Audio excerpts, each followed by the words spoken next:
Welcome to US Rugby Happy Hour Live. Interviews with the biggest names in American rugby. Third consecutive MLR championship. And Team USA make history in Paris. USA Rugby is heading to Australia. Here are your hosts, Bill Baker and that other guy.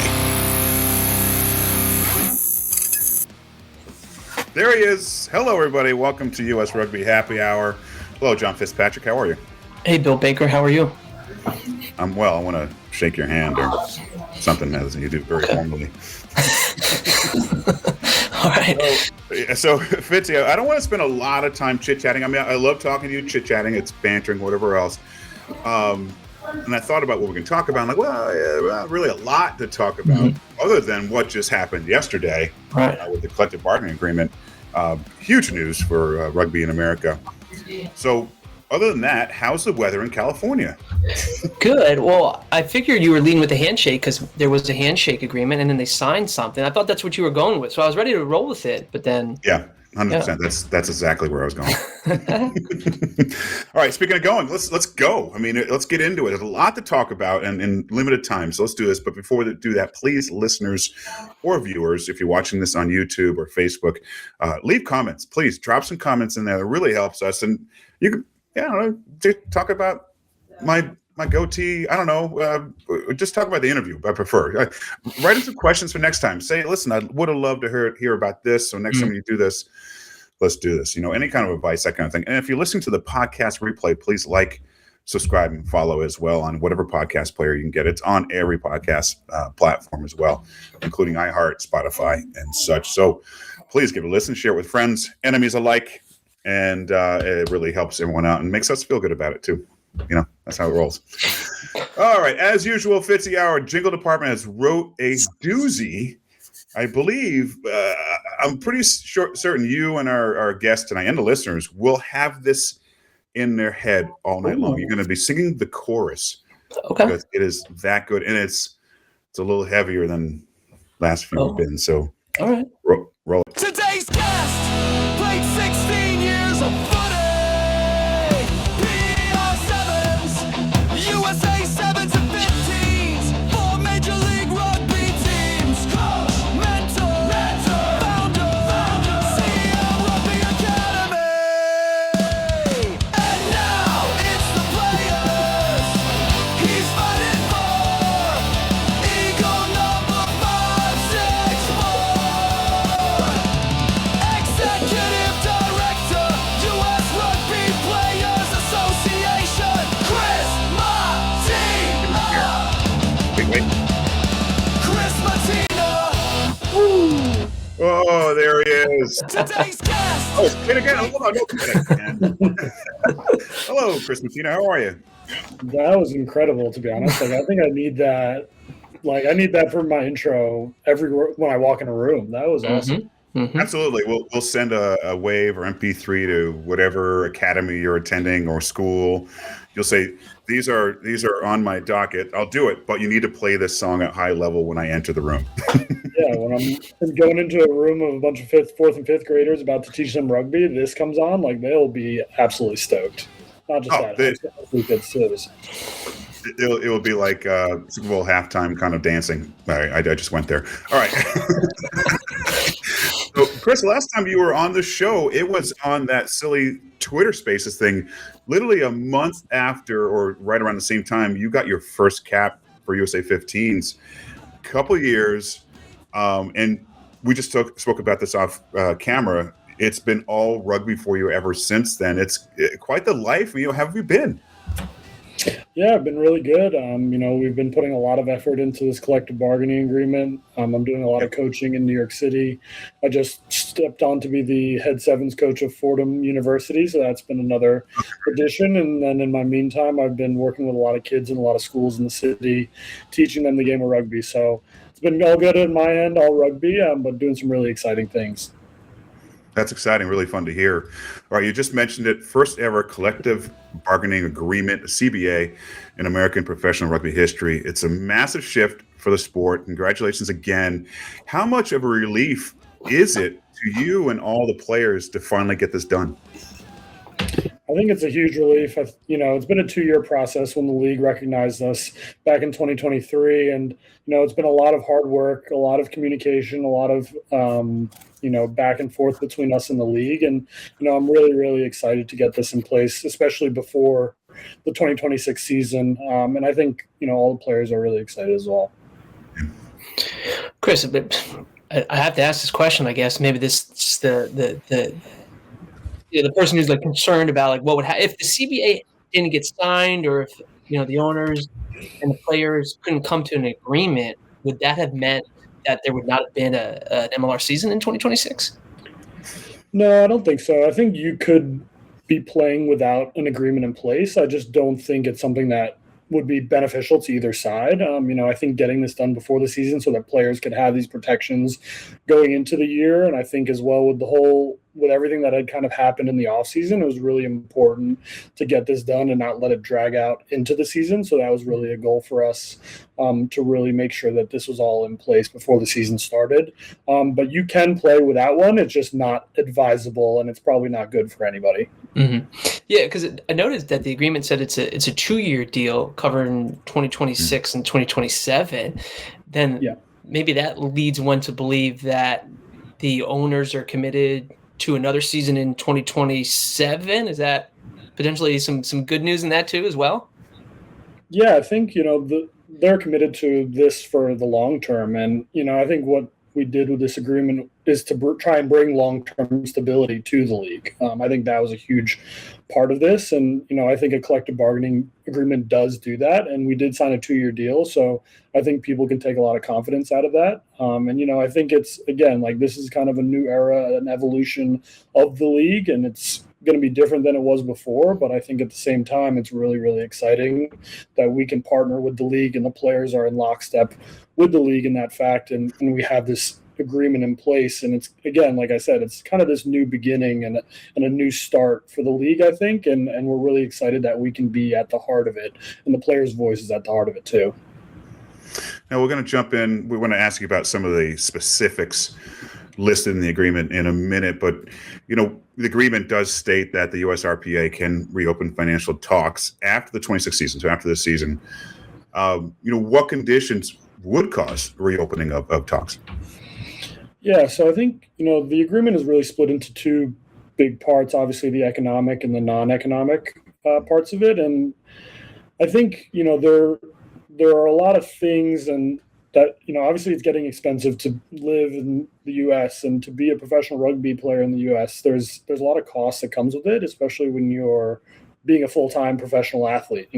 These guys are in every day from 8 a.m. to 3 p.m., so they're full-time professionals. And there's, things that you need to get over the line in the economic world to make it good enough to continue to do that. So, we really wanted the opportunity to, at the end of this season, to say, look, if things have changed, if we've stabilized, the league is stabilized, then, we want to have the right to reopen this and see if we can maybe get a few more things and add a few more things. So I think that was really the thought process behind it. And, I think, and that's really it, to be honest. Well, all right. Well, was there any consideration about maybe an urgency to get this done? Maybe especially with the huge events coming up in the United States, with the LA Olympics, the 31, 33 World Cups, that kind of, was there more pressure, maybe wait on the players in the league to get this done sooner? Yeah, I mean, like I said, this process started in 2023, and, I think there was a lot of, we wanted to make sure that this was done as soon as possible. And we took the last 2 years really organizing ourselves, making sure that this organization was ready for this moment.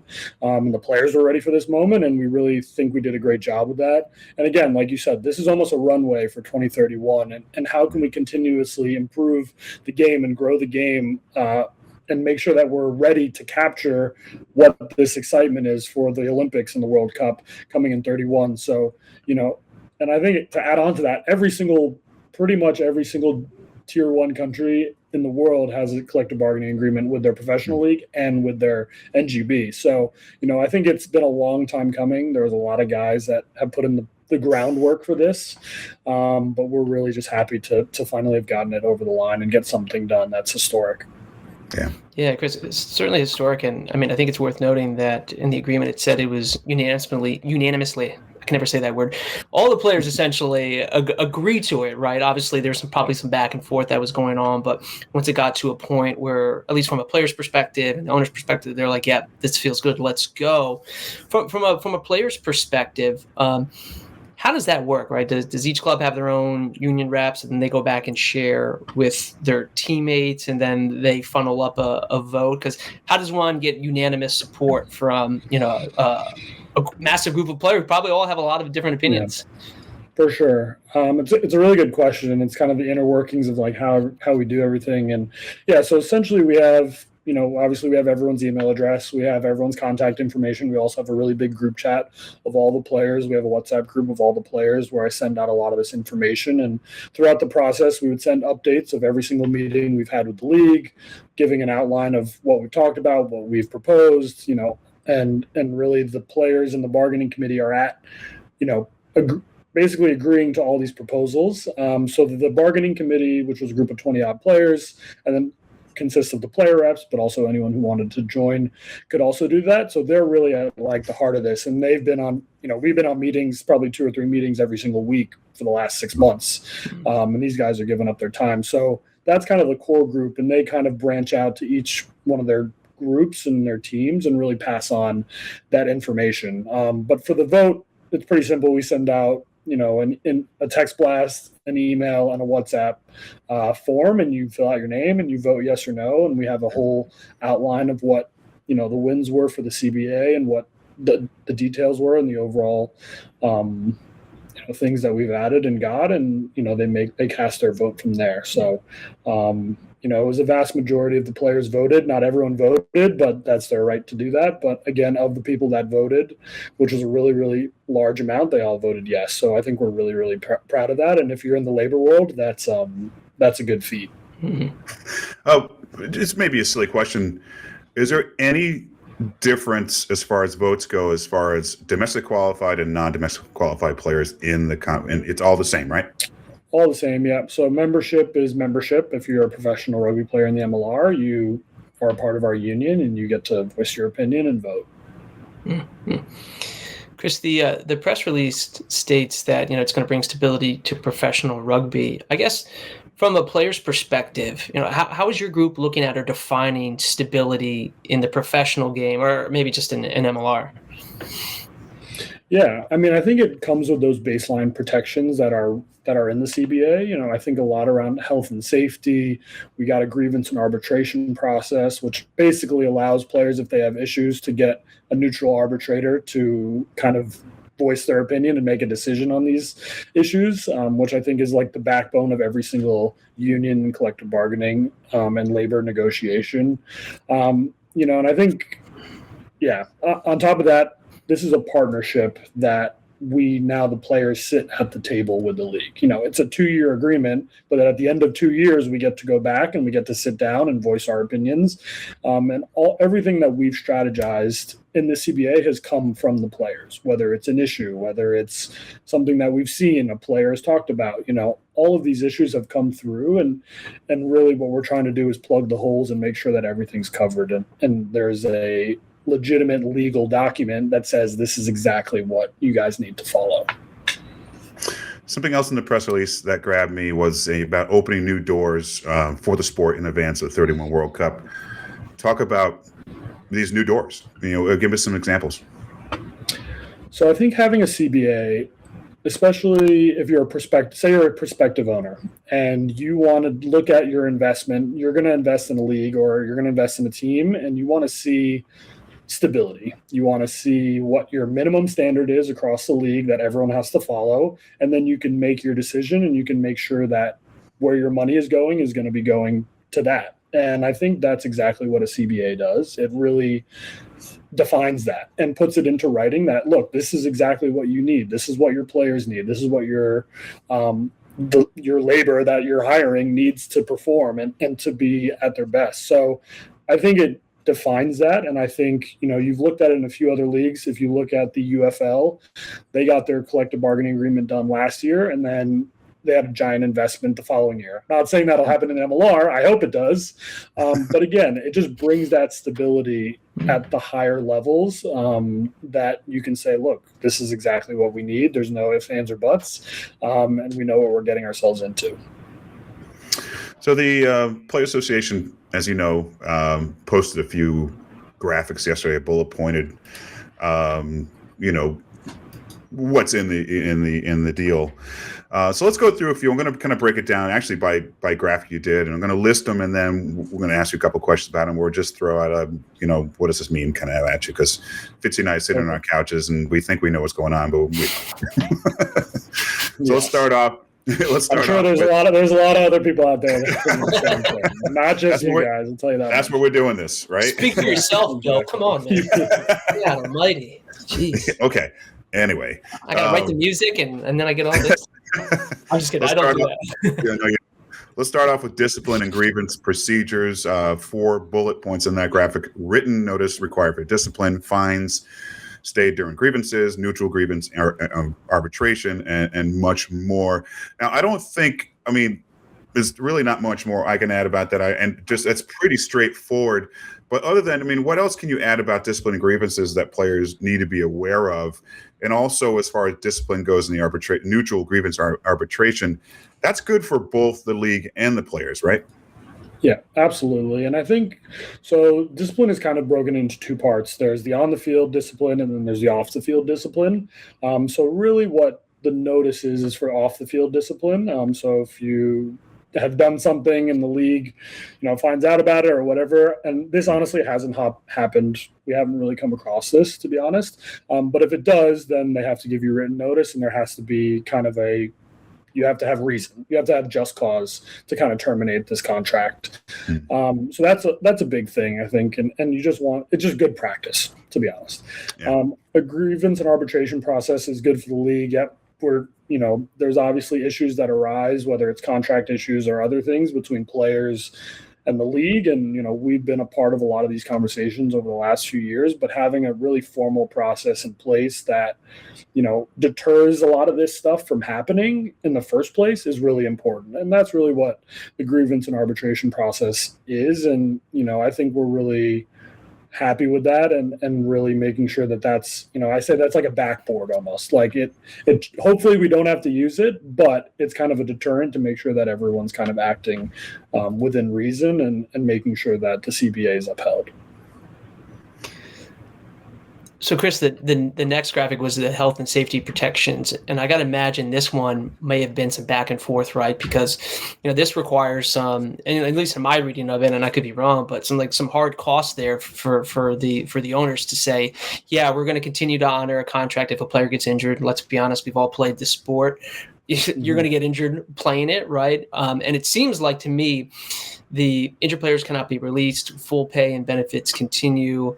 All of that stuff brings MLRPA or MLR like on board with other professional leagues just around the world for rugby, but just even here in the US, right? Where, in the NFL, you can't cut a player who's injured, or at least there's some type of settlement if something were to happen. To me, this seems like this was probably one that long-term is going to really, really help the players out, because there are hard costs with if someone gets hurt and they need a surgery.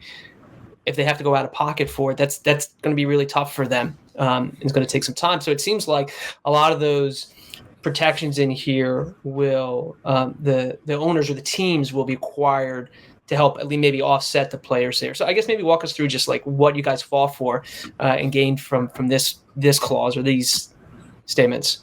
Yeah, for sure. I think this is a huge chunk of kind of the wins. But again, I think, in practice, for the most part, in the past, MLR would honor contracts that for injured players, and they would keep them on, and they would be able to rehab throughout the season. There have been some instances where we didn't see that, so I think it was just really about making sure that this gap was completely closed. So it wasn't so far off, I guess, like where because again, like this is codifying what should have kind of been happening already.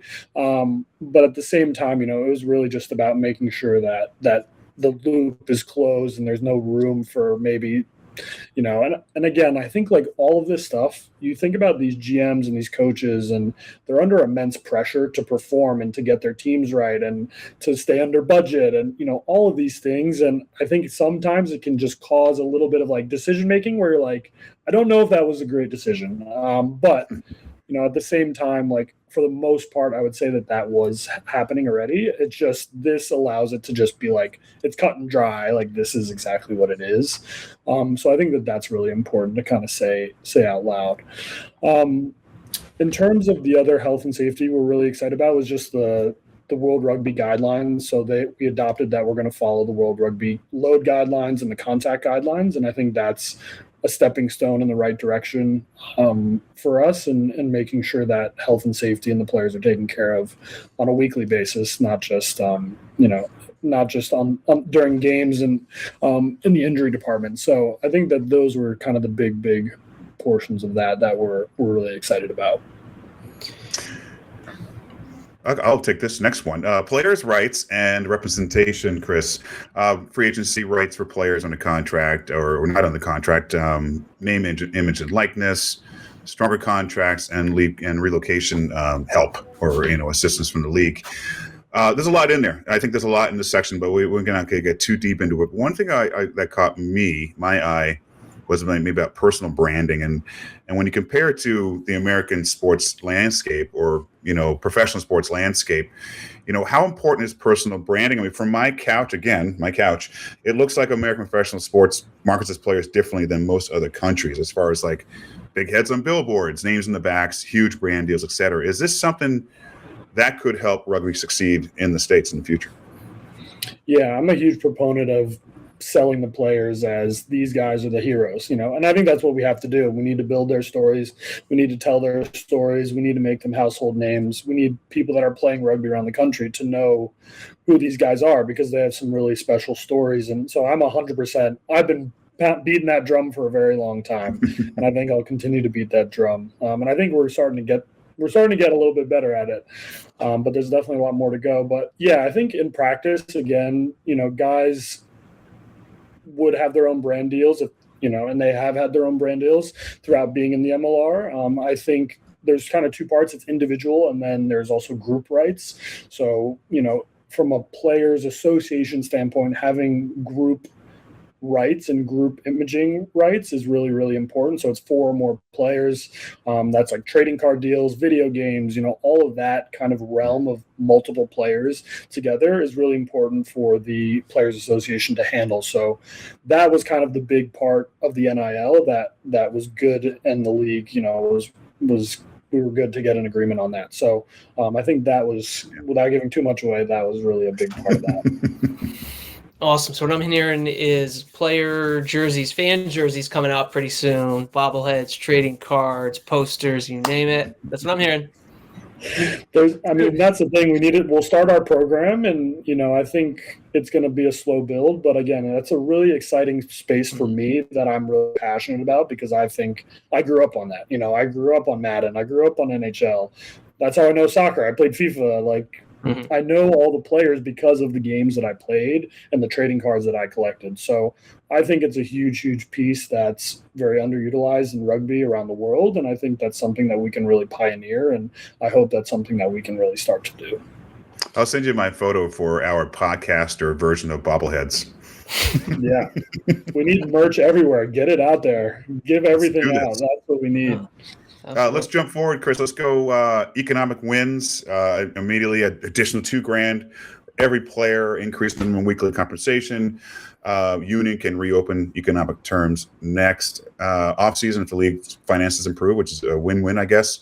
And teams must help players find reasonably priced housing. Where am I trying to go from there, Fitzy? Oh, okay, sorry. Just to speak about this season, less teams this year, meaning less matches. Has this affected player salaries?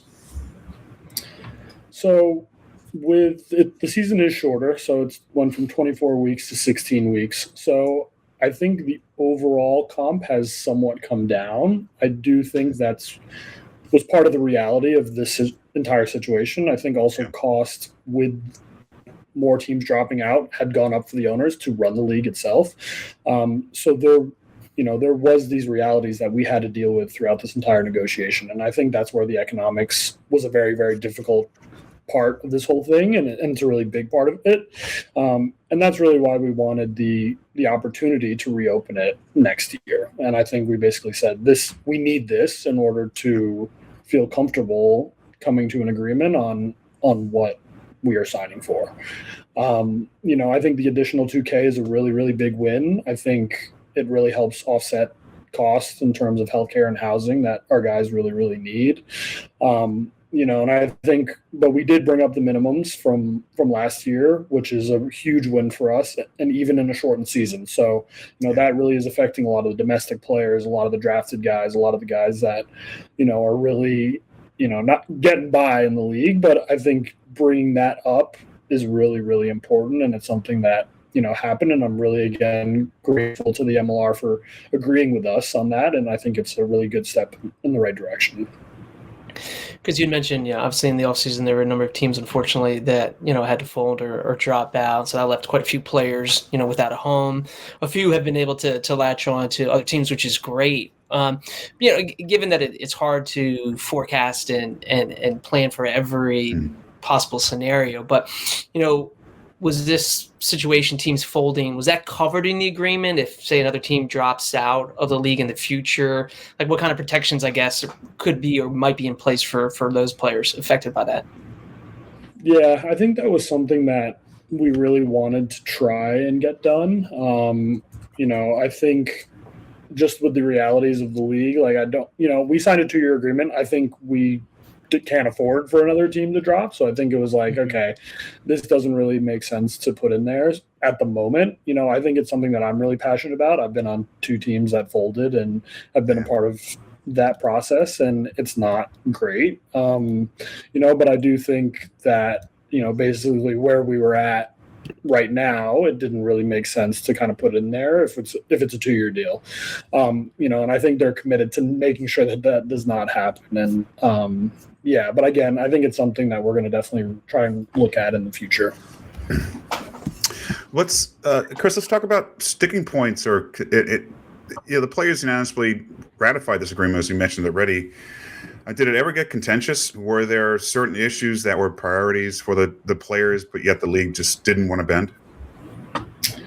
Yeah, I think, like we talked about, the economics is a very difficult thing, and it's tough because we know the realities, and we know what we want, and we know what we think we should have. And there's a lot of conversations, there's a lot of back and forth between a lot of the guys about, is this good enough? I guess, and I think that's our role, to really look at the bigger picture and make sure that this is a stepping stone. This is the first CBA ever. Our goal is to incrementally get this better year after year. And I think it's not about the guys right. It is about the guys right now, but it's not. This is about looking 4 or 5 years down the line and making sure that those guys are protected and this thing continues to grow. I think it was definitely really hard. There was a lot of really hard conversations, a lot of late nights for me and the team.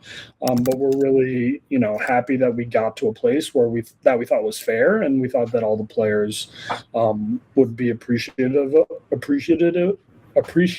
of and make sure that we were going to ratify this thing. So but again, it's a tough place because there's a lot of opinions and there's a lot of different players in a lot of different situations. So it's really about navigating that and making sure that we can do the best for the majority.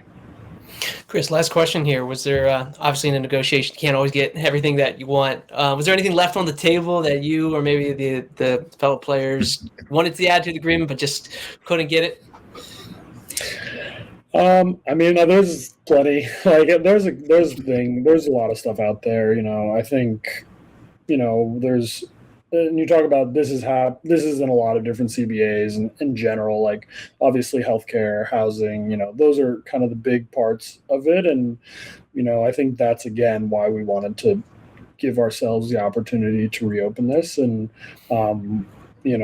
I think those are probably the main things. And I think it's something that players really, really are passionate about, and that we need to make sure that we're trying to build to in the next few years and maybe the next couple CBAs. Actually, another question for you. We'll let you go here in a minute.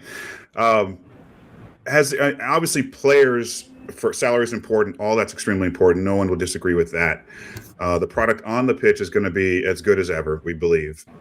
With these financial agreements, do owners foresee maybe any changes as far as pregame entertainment, fan experience, et cetera, go? I know, Alex Magleby and when he's with the Free Jacks, they had some of the best fan experiences in the league. Was there any worry from them about how that's going to affect the fan experience? I'm sure in their internal conversations, the money has to come from somewhere, and I think that I'm sure they had plenty of conversations about it. But again, I think Graham, and I've talked to Graham a lot. We've talked a lot over the last few months and pretty much the last year. And I know Mags really well, and I know that they're going to be in a really good place. And I think they're as strong as ever in that department. They got some really good people on board. This whole negotiation was very well done and very professional. And again, I think they've talked about their initiatives with Sunday Night Rugby and some of the fan experience stuff, and they're going to do things a little bit differently. So I'm really excited to see it, and I know the players are too. And again, the players are really excited to take the pitch and give it their best and really give a good product out there. And I think just the last part about that, I think getting this done allows everyone to concentrate on what they need to do. It allows the players to go and perform on the pitch. It allows the league to make sure that the business is striving and going in the right direction. And we can kind of put to bed, disputes or labor or whatever it is. And I think that really gives clarity to everyone throughout this process. And that's what everyone wants. So. Well, Chris, man, thank you so much for spending your time with us. Excited for you. Congratulations on this agreement. And good luck in a couple of years when you may have to have these conversations again. But anyone else listening right here, make sure look up Chris Mattina in New York. He's had some great academies as well, and get involved with that. Chris, thanks again, man. We'll chat again soon. Yeah, absolutely. Thank you guys so much for what you do. I appreciate it, and that's a lot of work as well. So we need to keep it going. Yeah, make sure that we're in the next in the next meetings, because we need another whole line of media demands. Exactly. Okay. All right, Chris. Take care. Yes, thank you guys. Appreciate it. See you. There you go. A very informative episode. Yeah. I feel like we only just scrape. We just have a limited amount of time to do these things. We just kind of scrape in the barrel as far as what went on. The graphics they put out yesterday with the bullet points, I'm sure there's a lot more that I'm assuming there's a lot more that maybe we'll never know about, but behind the scenes. You okay? You need a Heimlich? Oh, I just had a choking fit all of a sudden. You choked Did I make you laugh? He's crying. Man. We try and hold it back, but it's like, no, I'm coming up. You're like, Bill, end the show.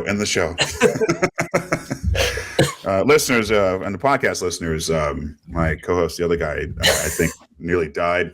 You okay? No, I'm just breathing in all this sunny 70-degree weather out here. I'm choking up. I'll be okay. Okay, we're good. Whew. All right. All right, let's leave it right there. You need to be healthy. You need to go take care of yourself. Go out and get some sun. I'm going to do the same. There is some sun here in sunny New York, just with a lot more cold. You can see my face right there. Yeah, right there. Yeah. Anyway, John Fitzpatrick, great stuff again tonight. We have another guest next week lined up. I think everyone's going to enjoy, especially with women's rugby. So stay tuned for the announcement of that recording. Don't want to give it away yet. It's going to be exciting. Again, everyone, thanks again tuning in. Please like, follow, and subscribe. Comment. Give us a 5-star review on podcasts. And I don't know if I told you, but go ahead and please comment, especially on the videos. Thanks, everybody. Cheers.